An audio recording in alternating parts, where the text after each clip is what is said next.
Hello viewers, আসসালামু আলাইকুম। আজকের এই ভিডিওতে দেখাবো যে কিভাবে আপনাদের নিজেদের ফটো দিয়ে আপনারা এই ধরনের কার্টুনের মতো ফটো এডিটিং করতে পারবেন মাত্র একটা ক্লিকেই। বর্তমান সময়ে এ ধরনের ফটো ফেসবুকে এবং কি ইনস্টাগ্রামে খুবই ট্রেন্ডিং এ চলতেছে। তো আপনারা চাইলে আপনাদের নিজেদের ফটো দিয়ে আপনারা এ ধরনের ফটো এডিটিং করতে পারবেন মোবাইল ফোন থেকেই, তাও আবার মাত্র একটা ক্লিকে। তো চলুন কিভাবে এ ধরনের ফটো এডিটিং করবেন দেখিয়ে দিতেছি। তো এই কাজটি করার জন্য প্রথমে চলে যাবেন আপনাদের ফোনের প্লে স্টোরে, যাওয়ার পর সার্চ বারে লিখবেন GROK, গ্রোক লিখে সার্চ দিবেন।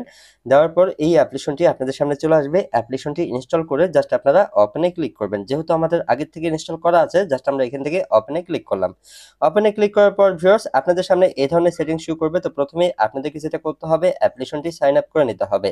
সাইন আপ করার জন্য এই যে উপরের দিকে দেখুন সাইন ইন লেখা আছে, জাস্ট এখানে ক্লিক করবেন। এইখানে ক্লিক করার পর ভিউয়ার্স মাঝখানে এখানে দেখতে পাবেন কন্টিনিউ উইথ গুগল নামে একটা সেটিং, জাস্ট এখানে ক্লিক করবেন। এখানে ক্লিক করলে আপনাদের ফোনে গুগল অ্যাকাউন্টগুলো শো করবে।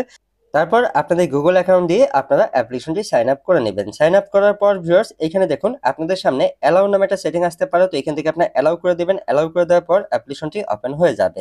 তারপর এখানে নিচের দিকে দেখুন প্লাস আইকন আছে, জাস্ট এখানে আপনারা ক্লিক করবেন। প্লাস আইকনে ক্লিক করার পর এখানে দেখতে পারবেন ফটোস নামে একটা সেটিং আসবে, জাস্ট এখানে ক্লিক করবেন। এইখানে ক্লিক করলে আপনাদের ফোনের গ্যালারির যে সকল ফটো, সেই সকল ফটোগুলো এখানে শো করবে।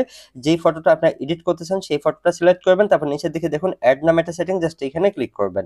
এইখানে ক্লিক করার পর ভিউয়ার্স ফটোটা এখানে অ্যাড হয়ে যাবে। তারপর নিচের দিকে একটা এসএমএস লিখতে হবে। এখানে লিখবেন মেক দিস ফটোস স্টুডিও গিলবি স্টাইল। এই এসএমএসটি লেখার পর নিচের দিকে দেখতে পাবেন একটি অ্যারো আইকন আছে, জাস্ট এখানে আপনাদেরকে ক্লিক করতে হবে। এখানে ক্লিক করার পর আপনাদের জন্ম তারিখ বা জন্ম সালটা এখান থেকে সিলেক্ট করতে হবে। তো আপনাদের জন্ম তারিখটা আপনারা সিলেক্ট করে নেবেন। জন্ম সালটা সিলেক্ট করার পর নিচের দিকে দেখুন কন্টিনিউ নামে একটা সেটিং, জাস্ট এখানে ক্লিক করবেন। এইখানে ক্লিক করার সাথে সাথেই দেখবেন ফটো এবং কি এসএমএসটা সেন্ড হয়ে যাবে। তারপর এখানে কিছুটা সময় আপনাদেরকে ওয়েট করতে হবে, তাহলে অটোমেটিক্যালি ২ টা ফটো এডিটিং করে দিবে আপনাকে এআই এর মাধ্যমে। এই যে দেখুন আমাদেরকে ২ টা ফটো কিন্তু এডিট করে দিয়েছে। ঠিক আছে? দেখুন ভাই, দেখতে কত সুন্দর লাগে। ঠিক আছে? তো আপনারা চাইলে এভাবে ফটো এডিটিং করতে পারবেন। এখন প্রশ্ন হচ্ছে এইগুলো ফটো কিভাবে আপনাদের ফোনের গ্যালারিতে সেভ করবেন? সেভ করার জন্য সেই ফটোটায় ক্লিক করবেন। ক্লিক করার পর নিচের দিকে সেভ বাটন পেয়ে যাবেন। জাস্ট এখানে ক্লিক করলেই আপনাদের ফোনের গ্যালারিতে ফটোটা সেভ হয়ে যাবে। তো আশা করি ভিউয়ার্স বুঝতে পারছেন সম্পূর্ণ ভিডিও দেখে যে কিভাবে আপনারা হচ্ছে কার্টুনের মতো ফটো এডিটিং করতে পারবেন। সো এই ছিল ভিডিও, সবাই ভালো থাকবেন। ধন্যবাদ, দেখা হবে